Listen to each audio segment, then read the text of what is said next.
Bonsoir mesdames et messieurs et bienvenue à vous. Bonsoir Leïla, bienvenue à toi. Bonsoir Mounia, bonsoir aux chers téléspectateurs.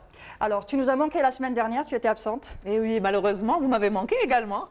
Merci. Très bien, tu l'as laissé en tout cas un très grand vide. Alors est-ce que tu sais de quoi nous allons parler aujourd'hui pour la première partie de l'émission? Et oui, il sera question d'hyperactivité. Exactement, votre enfant, peut-être que votre enfant est turbulent, saute beaucoup, joue beaucoup et il est peut-être hyperactif ou pas. Il peut tout simplement être turbulent. Donc vous allez voir la différence entre l'hyperactivité et le fait que l'enfant soit turbulent. Alors, deuxième partie de l'émission consacrée aux rubriques, bien sûr. Première rubrique, le sport. Oui, on va parler de sport dans conseils pratiques. Oui, conseils pratiques, nous allons parler de sport, hyperactivité. Bien sûr, nous allons continuer à parler du sport. Et le meilleur, bien sûr, pour la fin. L'info de la semaine, Mounia. Et tu vas nous parler de l'hypersensibilité. Voilà, donc une journée suite à la journée du mois de janvier en 2019. Donc, une journée a été décrétée pour les hypersensibles. Très bien, très intéressant. En tout cas, je vous rappelle que vous pouvez regarder l'émission sur Facebook, Canal Algérie, Facebook, vous regardez l'émission en live. Vous pouvez nous poser vos questions sur Canal Algérie sur Facebook, Mounia Witis, Leïla Djibour sur Facebook, sur Instagram, on est là pour y répondre et le replay sur YouTube. Donc, restez branchés.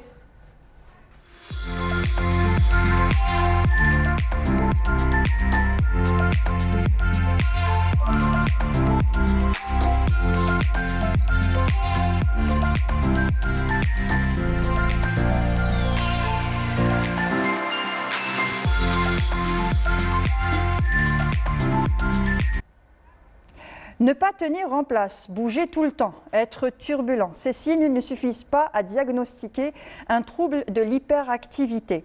Être turbulent ou hyperactif, comment faire la différence et comment aider les enfants et leurs familles? On en parle aujourd'hui avec vous. Alors, à mes côtés, Madame Fatma Zahra Ben Ali, vous êtes coach de vie. Merci d'avoir accepté notre invitation. Merci à vous.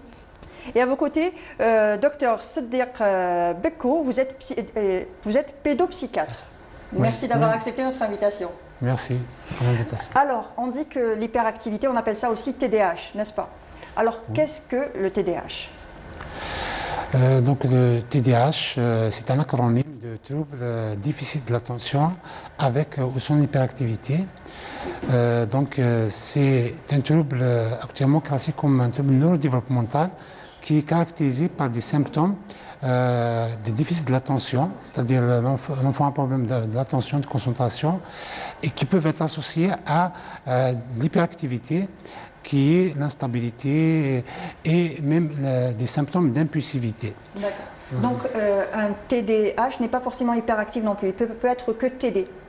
Trouble de l'attention. Oui, oui, bien sûr, il y a quelques enfants qui présentent uniquement un trouble d'attention sans hyperactivité. Et d'ailleurs, c'est les moins diagnostiqués parce que généralement, ils ne font pas de bruit. Donc, c'est les hyperactifs qui font le bruit et qui consultent le plus. Il faut savoir aussi que c'est vrai que le TDAH est plus fréquent chez le garçon, mais le trouble déficit uniquement de l'attention est plus fréquent chez les filles. D'accord, très bien. En tout cas, c'est très intéressant. On va ensuite tout de suite regarder un reportage. On va suivre un reportage de notre journaliste collègue Ferida Ben Meslim qui va nous parler d'hyperactivité avec le professeur Tepti. Un enfant ayant des difficultés comportementales liées à son hyperactivité est souvent décrit comme un enfant désordonné, impulsif, agressif, accompagné d'un déficit de l'attention qui perturbe son efficience scolaire.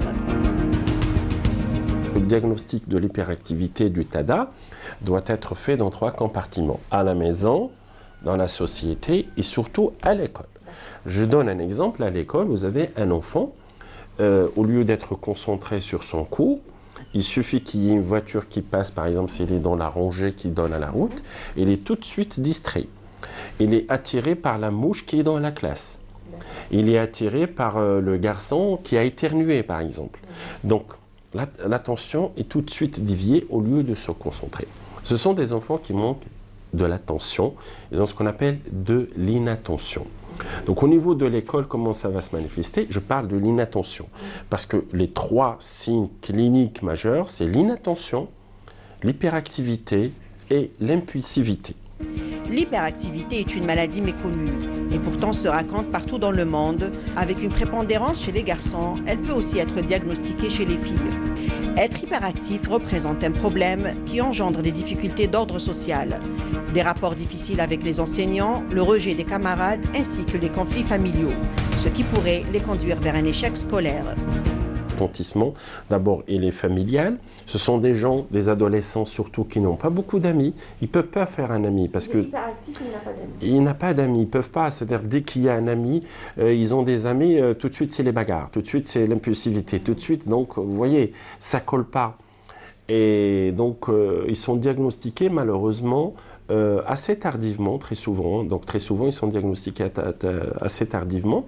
Et ce sont des enfants qui ont des difficultés d'apprentissage. Très souvent, c'est associé, par exemple, à des dyslexies, à des dysgraphies. Donc, il y a des troubles qui sont associés. On a souffert avec l'enfant, puisqu'on ne s'est pas rendu compte de cette sorte de maladie jusqu'à peu près qu'il ait l'âge de 8-9 ans. À partir de là, on s'est rendu compte de ces difficultés de concentration, que ce soit à la maison ou à l'école, donc beaucoup plus à l'école. Il faisait que jouer, tout le temps. Bien sûr, ces jouets, il les laisse un peu n'importe où, il joue un peu avec n'importe quoi. Des fois, il laisse des jouets qu'on lui achète, il joue avec autre chose, c'est-à-dire, je ne sais pas, des ustensiles ou... Voilà, ce qu'il trouve à son goût. À partir de l'âge de 7 ans, à peu près la deuxième, la troisième année scolaire, première primaire, il a commencé à avoir des difficultés de concentration à l'école. Donc il avait de très mauvais résultats, il bougeait beaucoup en classe, il gênait ses camarades, à la cour il court beaucoup. Juste il sort à la cour et il ne s'arrête pas, c'est-à-dire tout le monde est calme et tout, lui il est vraiment turbulent. Très agité, voilà. Moi, ça a attiré mon attention. Je me suis dit comment cet enfant il est intelligent et tout, mais il n'arrive pas à se concentrer. Voilà, il n'arrive pas à étudier en classe et tout. Donc, j'ai essayé de demander un peu par-ci, par-là et tout. Donc, on m'a mis sur la voie de l'hyperactivité. Ce qui fait que j'ai fait des petites recherches.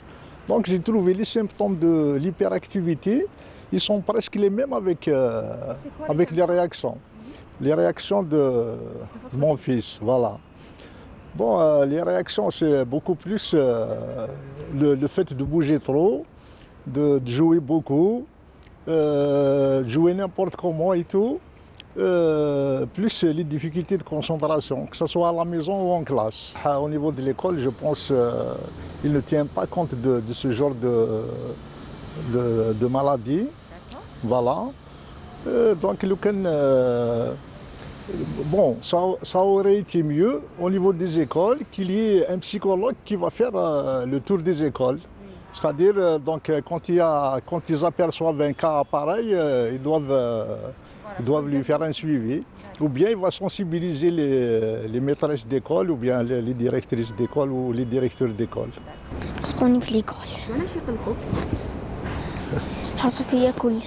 J'ai vu que c'était une sorte de maladie, donc j'ai demandé comme ça par-ci par-là.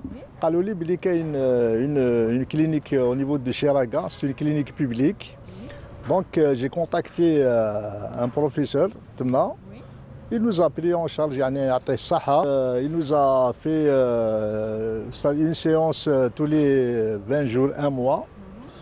À partir de là, donc ça a donné des fruits. Il y a eu un échange entre le prof Hadaya, des écrits Binetoum, entre la directrice d'école et les maîtresses, où le professeur Hadaya, donc ils ont un petit peu travaillé en collaboration. L'hyperactivité provoque la surgie d'autres problèmes dont un enfant pourrait souffrir, comme l'anxiété et les troubles affectifs, ainsi qu'une mauvaise estime de soi.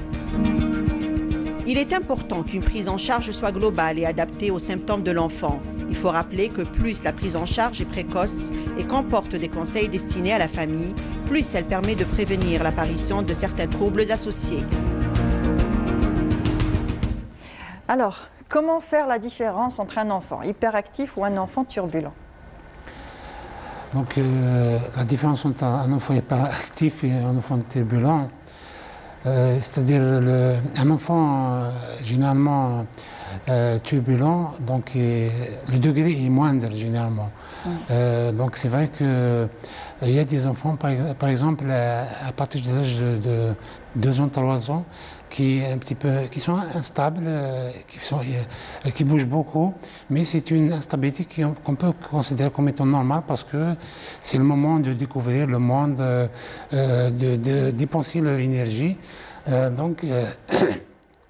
Généralement, c'est assez tolérable par les familles, sauf quand il y a des parents un petit peu anxieux. Il y a des parents anxieux qui peuvent ne pas tolérer ça. Mais par contre, le trouble de TDAH, c'est un trouble très sérieux et qui est avec une hyperactivité très gênante pour la famille. L'enfant, il ne s'arrête pas du matin jusqu'au soir. Le soir, il fait des insomnies par rapport à ça? Oui, il s'endort difficilement, donc c'est difficile de convaincre pour s'endormir. Et il parle beaucoup, il bouge, il ne s'arrête pas du tout, même quand il mange, il bouge, il ne s'arrête pas. Donc il court, il monte sur les arbres. Et donc, même si quand il s'assoit, il doit bouger ses mains, il doit bouger ses pieds, donc un petit peu tourner sur sa chaise, etc. Donc en plus de ça, il y a un problème de déficit de l'attention qui est très constant chez ces troubles, qui gêne un petit peu les apprentissages à l'école, et il y a aussi l'impulsivité, c'est-à-dire dans le contact avec les autres, il est très impulsif, c'est-à-dire par exemple l'enseignant ne laisse pas l'enseignant terminer sa question, il répond direct, il enlève des objets des mains de ses camarades. Donc il a des comportements un petit peu gênants, brusques dans la relation. D'ailleurs, professeur Tepti, il a parlé de ça, ce qui gêne l'interaction avec les autres, ce qui peut être source de bagarre avec les camarades et de tension avec les enfants, les parents. Et beaucoup de parents, malheureusement, ils frappent leurs enfants et à la limite de la maltraitance, ce qui crée d'autres problèmes affectifs chez l'enfant. Est-ce qu'un enfant hyperactif, un TDAH, est-ce qu'il peut être violent aussi? Est-ce qu'il y a de la violence dans tous ces symptômes? Généralement, quand il n'y a pas un trouble associé, il n'est pas violent. C'est vrai qu'il peut se bagarrer comme les autres enfants, mais il est la source de la bagarre généralement. Mais des fois, le TDAH, il faut savoir que de ce trouble, il est associé à d'autres troubles. Donc, c'est plus 50% de cas environ. Donc, c'est pour ça que des fois, il y a des troubles où il y a beaucoup de bagarres. Il y a des troubles associés comme le trouble oppositionnel par vocation et des troubles explosifs intermittents. C'est des troubles psychiatriques qu'on voit quand ils sont associés à TDAH. L'enfant, il peut devenir agressif envers ses camarades. Très bien. Alors ça concerne plus, vous avez dit, ça concerne plus les garçons que les filles. Donc il y a plus de garçons qui sont TDAH que des filles. C'est-à-dire dans la forme avec hyperactivité, il y a plus de garçons que les filles. Par contre, voilà. Oui, donc on peut être que TDA et pas forcément, il n'y a pas forcément d'hyperactivité, juste le trouble déficitaire de l'attention. Oui, bien sûr. D'ailleurs, c'est les cas les plus graves chez nous parce qu'ils sont difficiles à diagnostiquer, ils passent inaperçus et ils sont source d'échecs scolaires. Et on sait actuellement avec les parents qui sont très exigeants sur la scolarité des enfants, l'enfant ne peut pas se concentrer et les parents, généralement la maman, ils insistent que l'enfant se concentre, apprenne ses cours et ait des bons résultats scolaires. Malheureusement, l'enfant ne peut pas se concentrer et les parents croient que s'il le fait exprès ou il est paresseux alors que c'est un trouble. C'est un trouble qui est une maladie comme les autres maladies, comme on dit le diabète, l'hypertension, etc. C'est une maladie qu'il faut arrêter. C'est pour ça que le rôle du dépistage il est important au milieu scolaire surtout. Très bien. Et c'est à quel âge qu'on dépiste cette maladie? Généralement c'est à l'âge scolaire, à partir de 6 ans.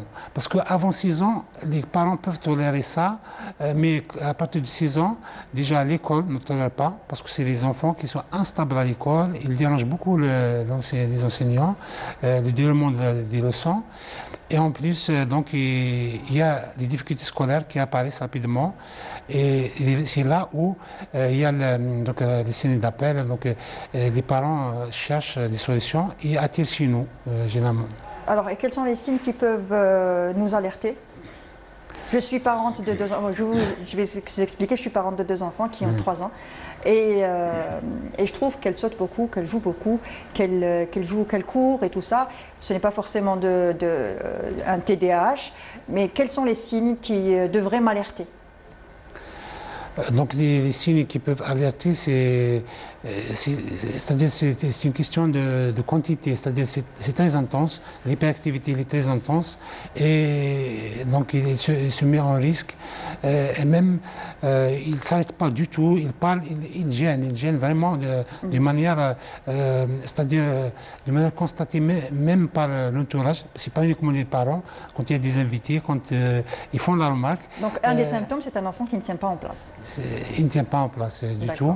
Et en même temps, quand il y a des difficultés scolaires, il ne faut pas se précipiter à dire que c'est de la paresse, c'est de l'absence de volonté. Il faut se poser des questions. Et des fois, et généralement, c'est l'école aussi qui fait le signalement de l'enfant. Il signale, il dit que c'est un enfant insupportable. C'est bon, on peut peut-être travailler. Il est envoyé de l'école. Oui. Et l'école demande à la famille de trouver une solution à cet enfant. D'accord. C'est tout ça, c'est intense, c'est remarquable. C'est pour ça qu'il faut demander de l'aide parce qu'il y a des prises en charge, des médicaments qui peuvent vraiment aider ces enfants à se calmer et même à se concentrer à l'école. Très bien. Et vous, Madame Fatma Zahra, est-ce que vous recevez des parents justement qui sont dans cette situation ou qui ont un enfant qui est hyperactif? La plupart des parents que je reçois, c'est des parents qui sont en détresse. Oui. Ils ne comprennent pas la cause Généralement, ils pensent que leurs enfants, c'est des fainéants, surtout les TDA. Il y a beaucoup de parents qui sont très très mal orientés. Moi, je me demande à quelle étape les parents peuvent connaître les différents types d'enfants, hyperactifs, TDA, autistes. Ils ne peuvent pas du jour au lendemain savoir tous ces cas. À l'école, avant 5 ans, c'est très difficile de détecter le TDA, sachant qu'un TDA, avant 5 ans, il n'a pas beaucoup d'obligations à la maison. Il mange, il dort, il joue. Alors, il joue trop. Alors, si son papa ou sa maman, elle est déjà active, on dit que c'est un truc héréditaire, il est dynamique, c'est une qualité. Mais après, à l'école, à l'âge de 5 ans, maternelle, après 6 ans, il a des petits devoirs à faire, il a des petites obligations à faire et il n'arrive pas à le faire. Si on a déjà quelqu'un dans la famille, chose qui est très souvent, qui est comme ça, qui est feignant, il n'a pas de bons résultats scolaires, les parents disent souvent qu'il est comme son oncle, comme sa tante. Alors c'est très difficile au début de détecter le DTH et surtout le TDA, qui est vraiment, vraiment rarement détectable. Alors les parents attendent généralement jusqu'à l'échec scolaire définitif qui est refaire l'année ou être carrément suspendu de l'école pour qu'ils sonnent la sonnette d'alarme. Et c'est là où ils vont consulter des coachs ou des psychologues quelquefois. Mais malheureusement, avant ça, c'est très rare qu'un parent ait consulté des coachs. D'accord, très bien. Donc vous avez parlé de parents et justement nous allons regarder et suivre un reportage de notre colloque. C'est un témoignage de parents justement qui ont un enfant qui est TDAH et avec... leur enfant est TDAH, donc ils sont dans cette situation d'enfant qui est un peu hyperactif et tout ça. Donc nous avons ce témoignage. C'est pas toujours évident aussi pour les parents. Et justement, qui est-ce qu'on doit consulter? Est-ce qu'on doit consulter, en général pour l'enfant, on doit consulter un pédopsychiatre, n'est-ce pas? Oui, je pense, généralement, il il faut consulter un pédopsychiatre parce que le pédopsychiatre il a la capacité de faire le diagnostic parce qu'une instabilité, nous on fait beaucoup de la différence entre instabilité et hyperactivité. L'instabilité, elle peut entrer dans plusieurs troubles. On peut trouver l'instabilité dans l'autisme, dans la dépression de l'enfant, dans le psychotraumatisme de l'enfant et même dans le retard mental, quand il y a un retard mental. Donc c'est pour ça, nous, on fait le diagnostic entre ces différents troubles. On dit que c'est un TDAH, effectivement. On a même des échelles à faire passer aux parents, c'est-à-dire on a des échelles qu'on demande, c'est des questionnaires qui sont remplis par les parents et les enseignants. Et à travers tout ça et notre clinique, on demande même des fois des examens complémentaires parce qu'il faut savoir qu'il y a des souffrances cérébrales qui sont sources aussi d'instabilité. Quand tu as un enfant épileptique ou bien un enfant qui a, par exemple, il y a eu un traumatisme ancien, il peut avoir une instabilité parce que son cerveau souffre. D'accord. Donc on fait même des radios, des analyses qui nous permettent de dire que ce n'est pas dû à une souffrance cérébrale. Et une fois qu'on a posé le diagnostic, on établit une prise en charge, c'est-à-dire un protocole de prise en charge qui est l'utilisation des médicaments, des psychothérapies, évidemment la guidance parentale.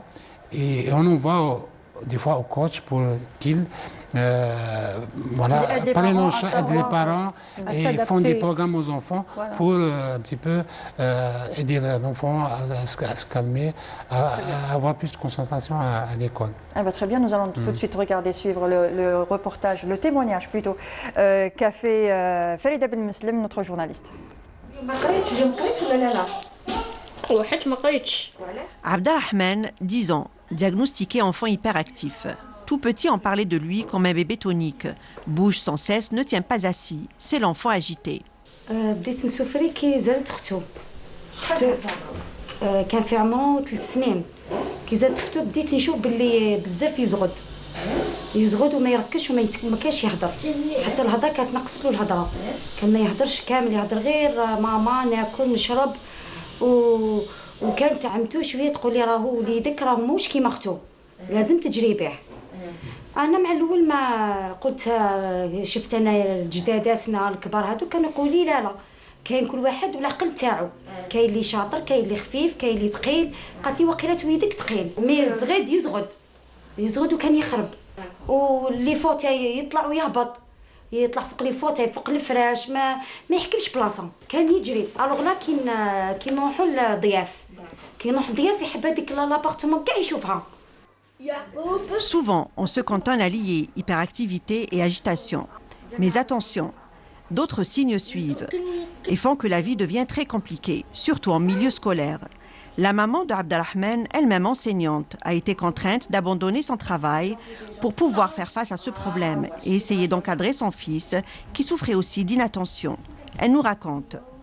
لقيت صعوبات في ليكول يزغد بزاف ما يقعدش في بلاصه حتى صحابو كيما نقولوا يقلقهم ينحي لهم الاقلام ينحي لهم السيالات حتى المعلقات تاع القسم يجبدها يقطعها الشيخه تاعو ما حملاتوش قالت لي ما وليدك ماشي اللي يقرا معنا في قسم عادي لازم كلاس سبيسيال وحبت تدخلوا جابت حتى لي بسيكولوج هكا حبت تدخلوا لي قسم خاص كلاس سبيسيال مع لي زوتيس وانا ما قبلتش قلت وانا قلت لها انا وليدي ماشي اوتيس حتى البسيكولوج تاع ليكول هنايا قالت لي وليدك ماهوش اوتيس قالت لي حنا عندنا تجربه ماهوش اوتيس وحتى المديره تاعو وافقت ما حباتش خلاص يعني وشنو كانت عنده صعوبات في الرياضه حتى الان عنده صعوبات في الرياضه من كثره الحركه ما يركزش من داك انا ندرس فيه هو راسو راه في الشجره يقول لي شجره او يزغد ما يحكمش بلاصه. Pas facile aux parents de contrôler un enfant hyperactif, agité, impulsif et incapable de se concentrer. Une prise en charge collective et une meilleure sensibilisation au niveau des écoles serait comme tendre une main forte à l'enfant et l'introduire à nouveau dans le rang qui lui convient. Ce n'est pas facile, pas très évident. Alors comment peut-on aider ces enfants et quelle est la bonne attitude à avoir ? Généralement, je conseille aux familles, et surtout aux mamans qui sont plus présentes à la maison et avec l'enfant, de diminuer les excitants dans la chambre de l'enfant. Il ne faut pas mettre trop de tableaux, trop de couleurs, trop de jouets un peu partout. Comme ça, on va diminuer la distraction de cet enfant. Aussi, chez les TDA, H ou sans H, il ne faut pas donner 3 consignes ou 4 consignes en même temps. Quand on demande à l'enfant de faire quelque chose, maximum 2 choses en même temps. Tu ramènes ton cahier et tu mets ton verre d'eau devant, mais pas en même temps surveille ta sœur ou prends ça. 2 consignes maximum, parce que sa capacité cérébrale ne lui permet pas de se concentrer sur plus de consignes. Aussi généralement, je conseille les mamans à ne pas parler de leur hyperactivité ou les trucs qu'il fait, les actes qu'il fait en étant TDAH devant les autres. Parce que... En la présence de l'enfant. Ah oui, c'est ça a de très très grandes conséquences pour lui. Il va s'isoler, lui qui a un nombre très minime d'amis, parce qu'il n'arrive pas à fidéliser ses amis de par ses actes d'agressivité et d'impulsivité. Alors ça va engendrer d'autres maladies psychiques. Sur l'estime de soi peut-être, sur l'estime de soi. Ah oui. Et son estime de soi qui va diminuer et ça va nous faire un adolescent très perturbé après.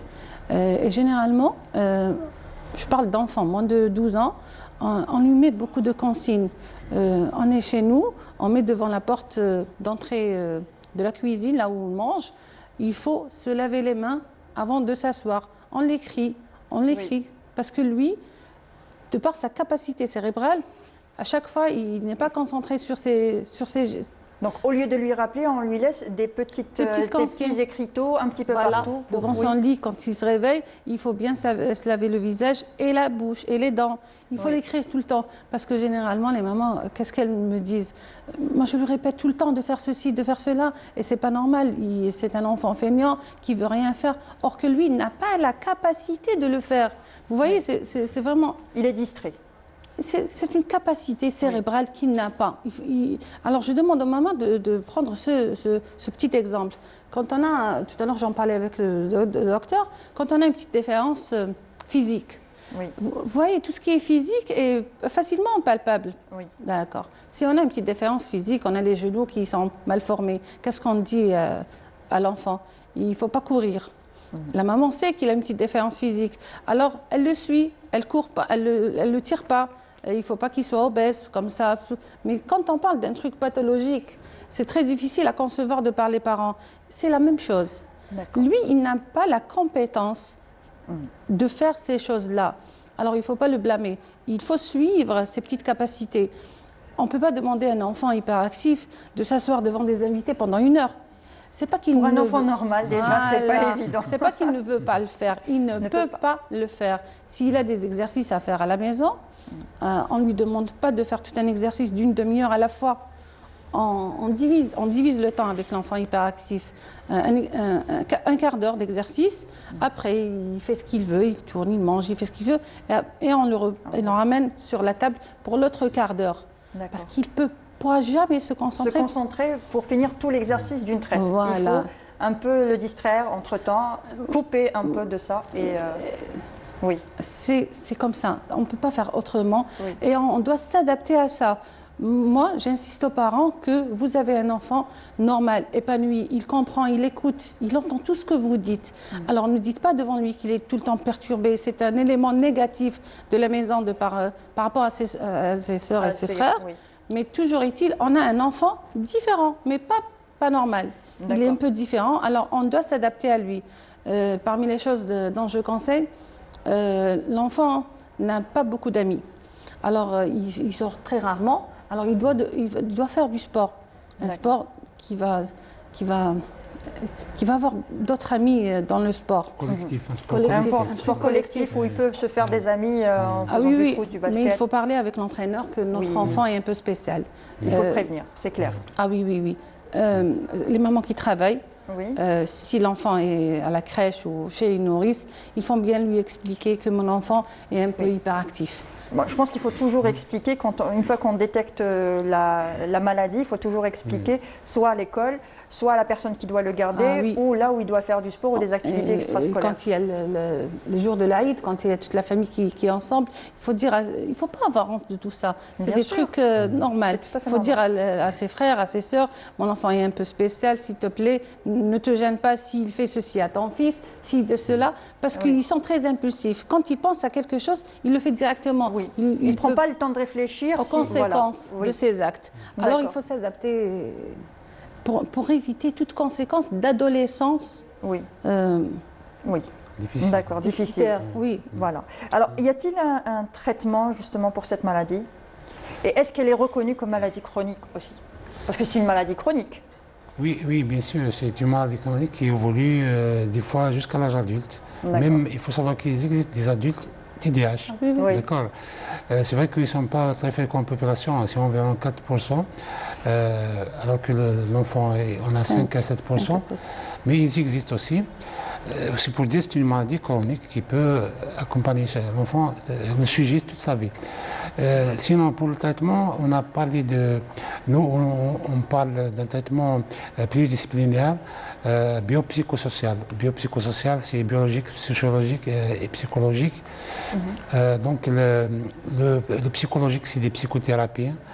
Il faut savoir que les psychomotriciennes ont beaucoup de choses à faire sur le TDAH parce qu'il y a beaucoup de problèmes d'apprentissage et de paraxie, c'est-à-dire l'enfant, parce que c'est une maladie, même si on ne connaît pas la cause exacte, mais c'est une maladie neurodéveloppementale, le cerveau ne fonctionne pas correctement. Donc il faut une certaine éducation psychomotricienne et même les orthophonistes ont leur rôle à jouer parce qu'il y a des habitudes d'apprentissage, des dyslexies associées, des dysgraphies. Ils vont prendre en charge cet aspect.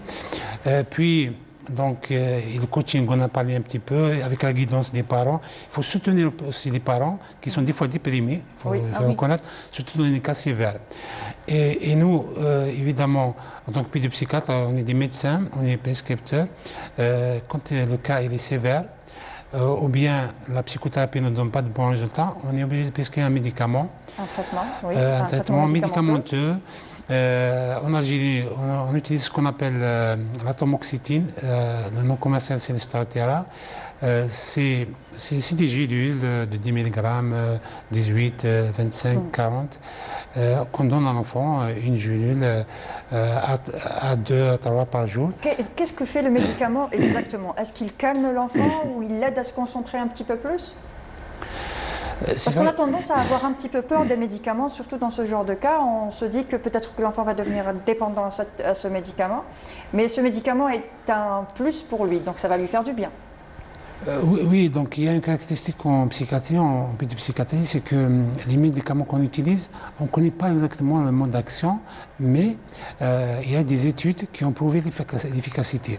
Donc ça peut aider l'enfant à s'intégrer à l'école. Donc c'est pour ça, quand le cas est sévère, on peut prescrire. Donc les familles doivent comprendre et donner leurs médicaments. Et généralement, c'est comme tous les médicaments, il peut y avoir des effets secondaires. On surveille, on fait un bilan avant, un bilan cardiaque pour un petit peu voir si on surveille le retentissement. Mais la plupart des enfants tolèrent bien le traitement et évidemment ça donne des effets. Le mécanisme d'action, il y a des hypothèses sur le mécanisme d'action. La tamoxétine elle est plus sédative. Mais il y a des médicaments qui sont stimulants, qui stimulent l'attention. Parce qu'il y a une hypothèse qui dit que l'hyperactivité est due à un manque d'attention. On n'arrive pas à se concentrer, donc on est éparpillé, on bouge beaucoup. À l'étranger, par exemple, ils utilisent beaucoup les stimulants, ce qu'on appelle les dérivés amphétaminiques, la Ritaline, il est très célèbre. Mais nous, en Algérie, on n'a pas encore la Ritaline. Peut-être, j'espère que les laboratoires ils vont la ramener, parce que c'est un traitement efficace aussi. Sinon, la Strattera qu'on utilise, c'est un traitement un petit peu sédatif. Il sédate un peu l'enfant. Et selon notre expérience, il donne des effets chez beaucoup d'enfants. D'accord, très bien. Est-ce que ce traitement est prescrit à vie ou pour une durée limitée? C'est du cas par cas. Généralement, on prescrit le traitement. Des fois, on peut l'arrêter durant les week-ends et les vacances. puisqu'il y a un grand lien avec l'école. Mais la plupart du temps, on le garde plusieurs mois, voire plusieurs années, jusqu'à ce qu'on juge que l'enfant s'est bien amélioré. On tente alors de diminuer progressivement et d'arrêter. Vous avez parlé tout à l'heure aussi de la reconnaissance de cette maladie et de l'embauchement du Start-Tera. C'est vrai que c'est un problème pratique parce que le Start-Tera, il coûte cher, aux alentours de 9 000 dinars pour la boîte. Donc les parents... Il faut vraiment avoir les moyens pour pouvoir s'offrir ce traitement. C'est pour ça qu'il y a un appel au service de solidarité et même à la CNAS de reconnaître ce trouble comme étant chronique et rembourser à 100%, pour permettre aux familles d'avoir ce médicament qui est efficace et peut rendre beaucoup de services aux enfants. J'espère qu'ils nous écoutent et j'espère que quelque chose sera fait pour ces familles-là parce que c'est quand même très important pour eux, ça pourrait les aider et aider leurs enfants à mieux s'intégrer dans la société, à mieux vivre leurs troubles. Oui, bien sûr, par la suite parce qu'il y a beaucoup de conséquences positives. Les parents sont plus à l'aise avec l'enfant et l'enfant, il n'y aura pas d'échec scolaire, surtout. Oui, surtout, c'est très important. Très bien, en tout cas c'était très intéressant, merci beaucoup. Alors je rappelle, Madame Fatma Zahra Ben Ali, vous êtes coach de vie, merci pour votre participation. Et à vos côtés, Dr Siddiq Bekou, vous êtes pédopsychiatre, merci encore pour votre participation. Merci. Et tout de suite, nous passons à la rubrique conseils pratiques.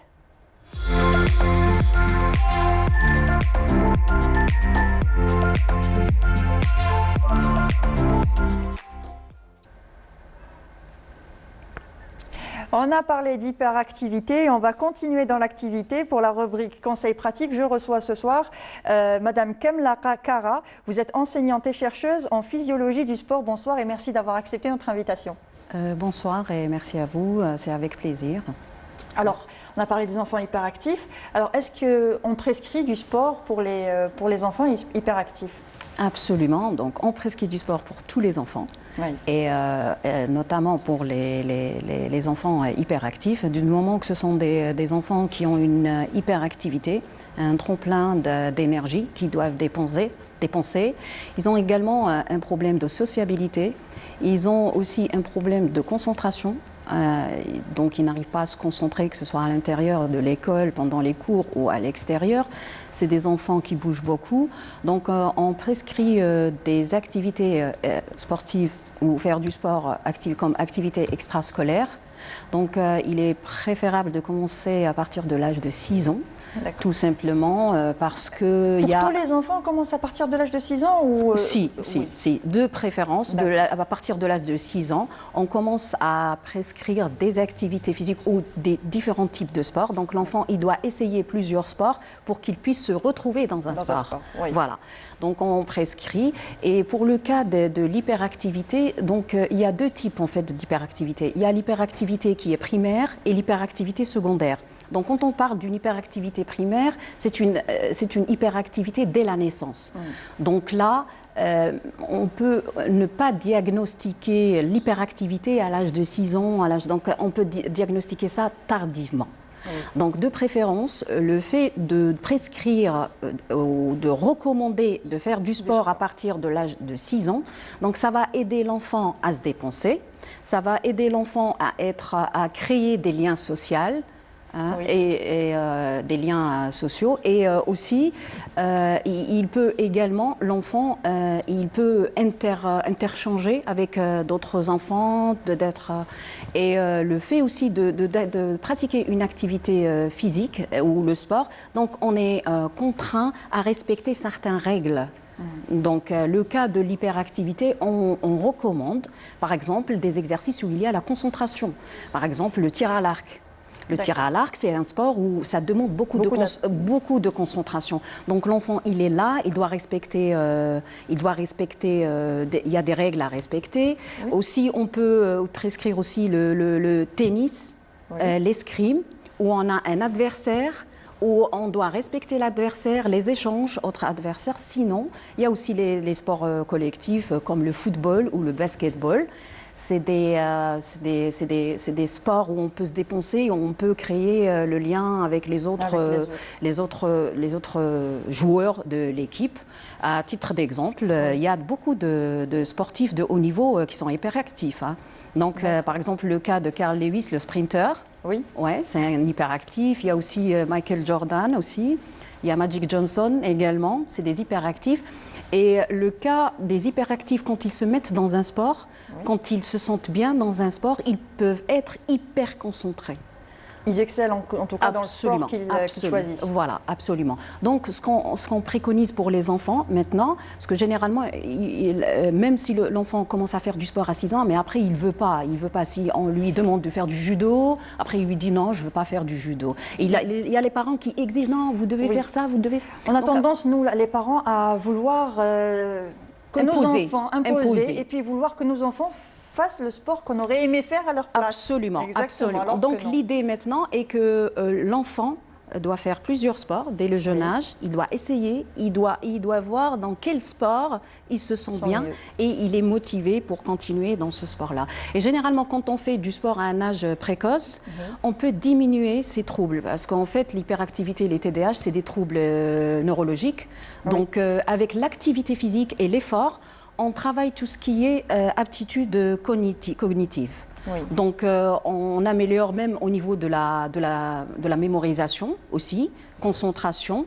Et aussi, lors des troubles neurologiques au niveau du cerveau, il y a ce qu'on appelle aussi des troubles au niveau de la concentration de la dopamine et de la noradrénaline, c'est des transmetteurs.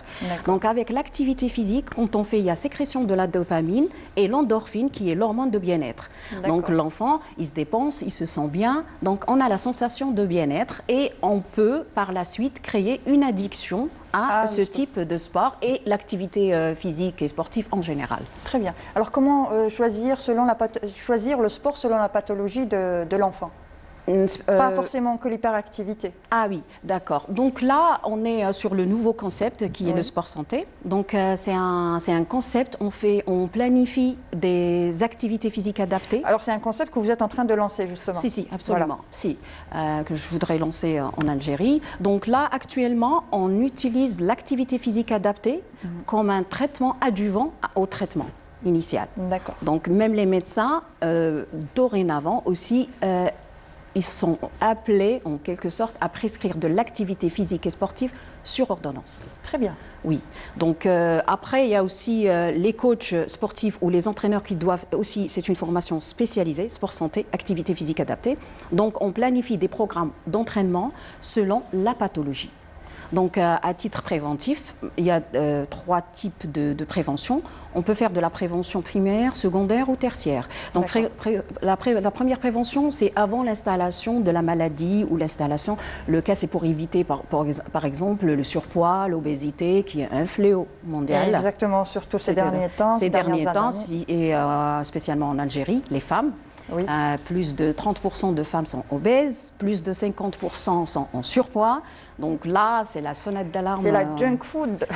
Absolument. C'est en fait, il y a deux axes principaux qui ont l'obésité. Il y a le manque d'activité, qui est la sédentarité. Oui. Et aussi les changements de comportement alimentaire, le changement des régimes alimentaires. Bon, ces derniers temps, on est tous... Pratiquement tout le monde est dans sa voiture ou prend le bus. On prend du point A jusqu'au point B. On ne pense pas à prendre un arrêt avant pour marcher un petit peu. On a la flemme de marcher, on essaie de se déplacer en véhicule. Et concernant la junk food, on n'a plus le temps comme avant de se préparer un bon petit plat ou une bonne petite salade avec seulement une vinaigrette. On est souvent tenté par le fast-food du coin qui nous facilite la vie. Exactement. Voilà, justement, il y a ces 2 axes principaux.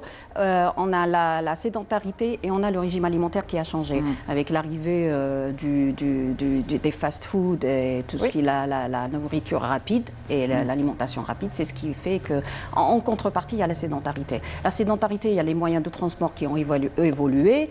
Pour les enfants, au lieu de se dépenser, de faire du sport, maintenant, ils ne font pas du sport, ils sont tout le temps sur des jeux vidéo. Voilà, jeux vidéo, ils passent toute la journée sur le canapé à jouer, à regarder la télé. Donc, il y a plus plus de... Faire du sport dans le jeu vidéo. Voilà, exactement, du sport un petit peu mental, mais ça reste avec le sport et l'activité physique, on améliore tout ce qui est réponse motrice et tout ce qui est réponse neuromotrice. Donc, même pour, par exemple, les malades, le Alzheimer, Parkinson, qui ont des problèmes de mémorisation, problèmes au niveau du système nerveux. Oui. Donc, on fait des programmes et des activités physiques spécifiques, adaptées, pour les aider à mémoriser et créer la neuroplasticité au niveau des neurones, au niveau du système nerveux. Donc, on utilise maintenant l'activité physique adaptée, je précise adaptée, parce que tout simplement, pendant les consultations, il y a beaucoup de gens qui me disent que oui, on a fait de l'activité physique, mais après, j'ai fait de l'activité, j'ai mal au dos. J'ai fait de l'activité, je me suis blessée. Donc là, je dis et je redis la même chose, il faut de l'activité physique adaptée selon la condition, la pathologie et la condition physique de la personne. Très bien. Est-ce qu'on peut faire une consultation, par exemple, chez vous?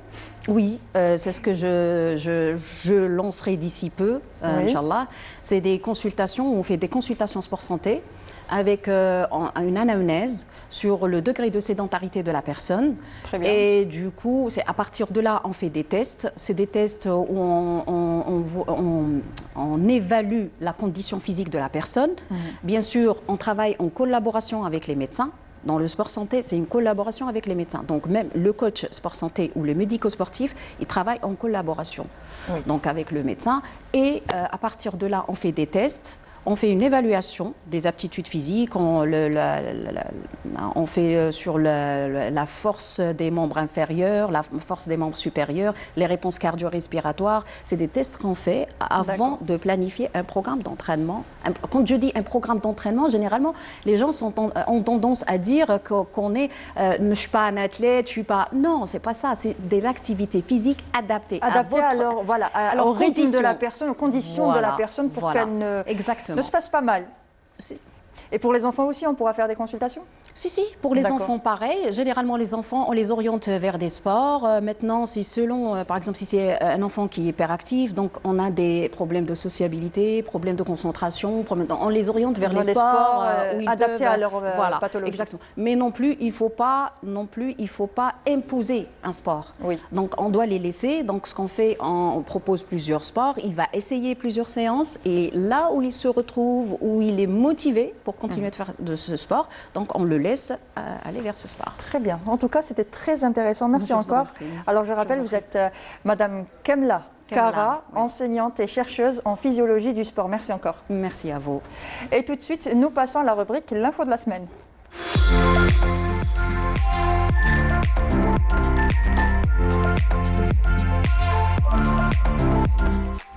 L'info de la semaine avec Leïla Djibour. Leïla, bonsoir. Bonsoir Mounia et bonsoir chers téléspectateurs. Alors comment ça va? Ça va très bien. Un peu d'hypersensibilité? Beaucoup d'hypersensibilité, Mounia, puisque vous le savez, il y a une journée qui a été décrétée donc, en 2019, le mois de janvier. Quel jour? C'est le 13 janvier précisément, donc il y a 3 ans. Cette journée a été décrétée par une psychologue qui est également auteure et docteur en psychologie et qui a décidé donc que cette journée serait destinée à ces personnes qui sont hypersensibles, parce qu'il y en a de plus en plus. Il faut le dire. Voilà, donc c'est ressentir une émotion de manière plus intense. C'est ça, être hypersensible. Très bien.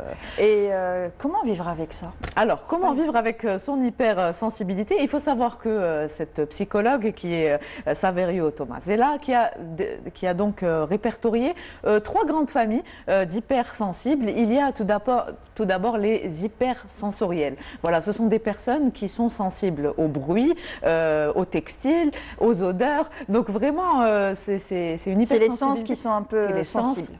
Qui sont très sensibles. Il y a également les émotifs. Alors les émotifs, ils vont ressentir ce que sentent les autres personnes autour d'elles. Ils sont empathiques.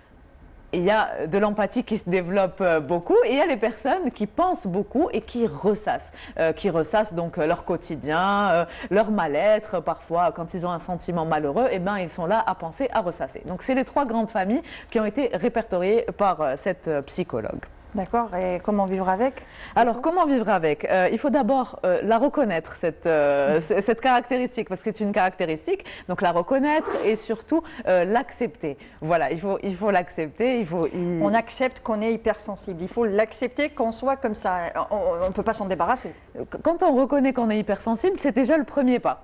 Voilà. Donc ensuite, il y a une représentation de soi qu'il faut se faire. Par exemple, être dans l'observation, faire un travail sur soi-même, se dire mais pourquoi j'ai réagi comme ça? Pourquoi est-ce qu'à ce moment-là, j'étais sensible? Voilà. Et ensuite, il faut considérer que c'est loin d'être un défaut. Au contraire, il n'y a pas que les côtés négatifs à l'hypersensibilité. L'hypersensibilité est un atout parce qu'on a de l'empathie pour les autres, donc on ressent mieux ce qu'ils perçoivent. Voilà. Très bien. Et comment en tirer parti?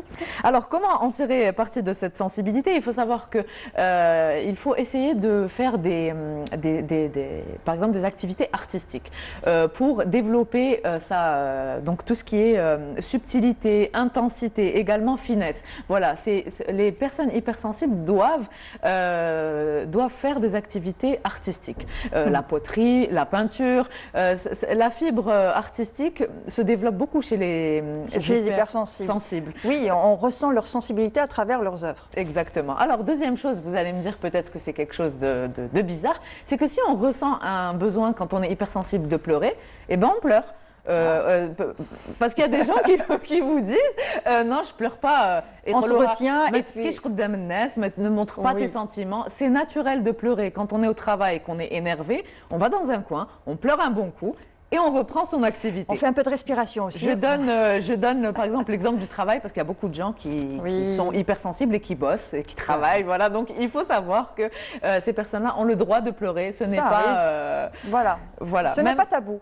Même au sein de la famille, on doit être honnête, on doit se parler. Donc, par exemple, prendre du recul face à la colère. Et ça, c'est important chez les hypersensibles. On peut dire aussi à la personne, on en reparlera plus tard quand on sera calmé. Ça, c'est une phrase qui revient à chaque fois pour éviter la dispute chez les personnes qui sont hypersensibles. Souvent, nos mots un peu dépassent nos pensées. On dit des choses qu'on ne pense pas forcément et là, ça peut tourner mal. Ça peut tourner mal, donc on reporte la discussion à plus tard. C'est ce qu'il y a de mieux à faire.